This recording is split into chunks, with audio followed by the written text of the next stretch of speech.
बैसाख के महीने में नवमी तिथि को माता जानकी का प्रागट्य हुआ है पृथ्वी से।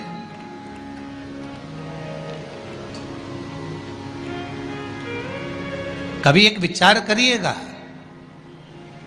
कि नरसिंह अवतार बैसाख के महीने में हुआ, कुर्मा अवतार बैसाख के महीने में हुआ, हयग्रीव अवतार बैसाख के महीने में हुआ, परशुराम अवतार बैसाख के महीने में हुआ, माता जानकी का अवतार बैसाख के महीने में हुआ।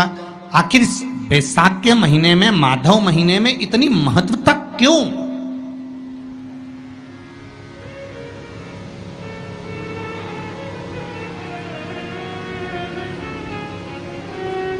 बैसाख के महीने में पड़ने वाली एकादशी, चतुर्थी, प्रदोष, अमावस्या, पूर्णिमा, शिवरात्रि, ये सभी इतनी महत्वपूर्ण क्यों हो जाती है?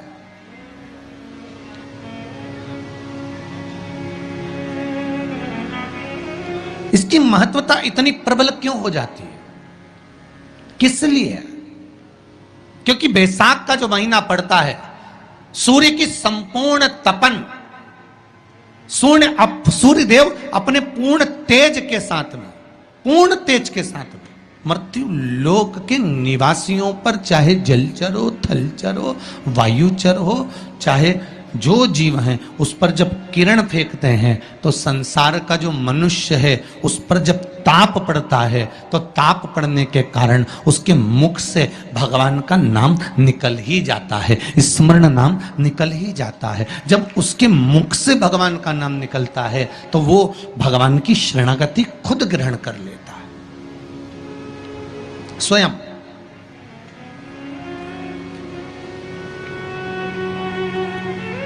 शरणागति ग्रहण कर लेना। बैसाख की पोथी पढ़ते हो आप लोग? आप में से अगर कोई पढ़ता हो बैसाख महीने की पोथी, तो उसमें एक वर्णन आता है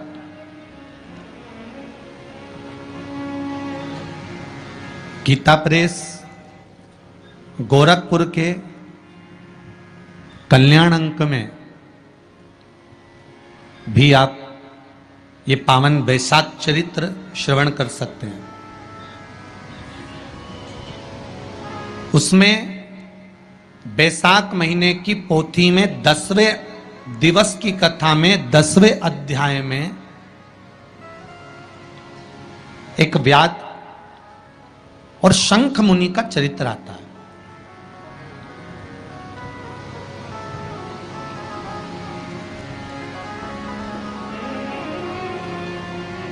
शंख मुनि एक बार निकलकर भगवान शंकर के मंदिर में जल समर्पित करने के लिए जा रहे थे और शिव मंदिर की ओर जाते जाते जाते जाते जाते जाते बीच मार्ग में चलते चलते चलते चलते और वो शंख मुनि जब शिव के मंदिर में पहुंचे, शंकर भगवान के मंदिर में जाकर उन्हें दर्शन किया,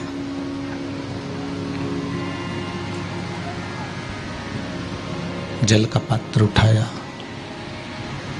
और वो जल का पात्र उठाकर जब भगवान शिव को समर्पित कर रहे थे तो उसी समय जल का पात्र उठाकर जब शंकर भगवान को समर्पित करा गया और शंख मुनि निकलकर जब बाहर आ रहे थे, आते आते शंख मुनि के मन में एक भाव उत्पन्न हो गया कि जब हम भगवान शिव को कुछ वस्तु समर्पित करते हैं तो उसका फल, उसका पुण्य फल हमें कितने समय में प्राप्त होता है। ये शंख मुनि के मन में एक विचार जागृत हो गया, शंख मुनि के मन में एक भाव जागृत हो गया। एक लोटा पानी जो भगवान शंकर को समर्पित करता है, मरने के बाद तुम्हारी औलाद तुम्हारा किसी पवित्र नदी में तर्पण करे ना करे, तुम्हारा शिव को दिया हुआ जल तुम्हारे खाते में पहुंच जाता। आपने जो शंकर भगवान को एक लोटा जल दिया है, शिव जी को एक लोटा पानी चढ़ाया, शंकर भगवान को एक लोटा जल समर्पित करा है, शंकर भगवान को एक लोटा जल अगर आपने दिया है तो वो आपके खाते में पहुंचेगा जरूर, ये निश्चित है, पक्का है।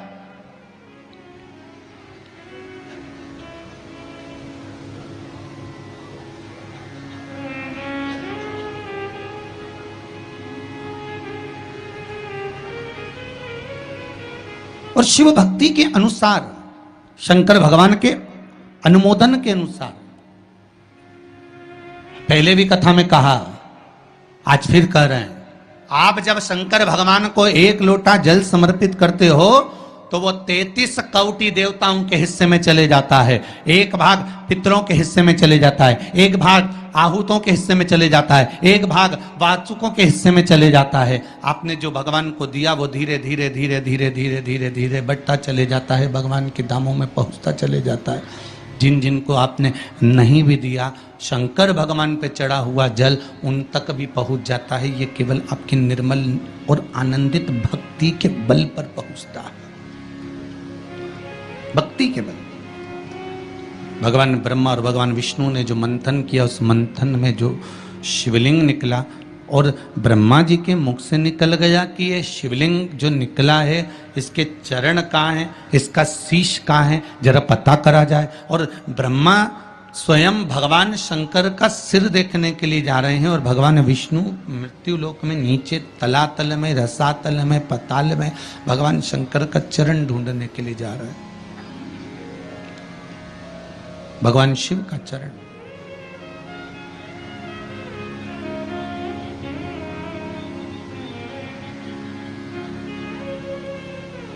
गए दोनों, वो ऊपर गए, ये नीचे गए देखने के लिए। कई लोग शिव महापुराण की कथा, स्मरण, भजन, कीर्तन सुनने के लिए नहीं जाते हैं। मंदिर में कई लोग भगवान शंकर पर जल चढ़ाने नहीं जाते हैं। कई लोग ये देखने के लिए जाते हैं कि कौन आया कौन नहीं आया, किसने सुना और किसने ना सुना, किसने धारण करा किसने ना करा।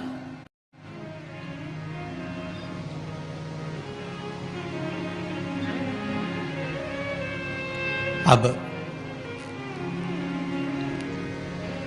ब्रह्मदेव ऊपर गए, इतने ऊपर पहुंच गए, इतने ऊपर पहुंच गए, इतने ऊपर पहुंच गए कि उनके भीतर अभिमत्ता, अहंकार थोड़ा थोड़ा समाहित होने लगा और उन्होंने केतकी के पुष्प को तोड़ लिया और केतकी के पुष्प से कहा कि तुम नीचे चलो मेरे साथ में, भगवान विष्णु के सामने चलकर कह देना कि मुझे भगवान शंकर का शीश मिल गया है। केतकी के फूल ने कहा कि यदि मैं झूठ बोलूंगा तो वो श्रेष्ठता कैसे रहेगी।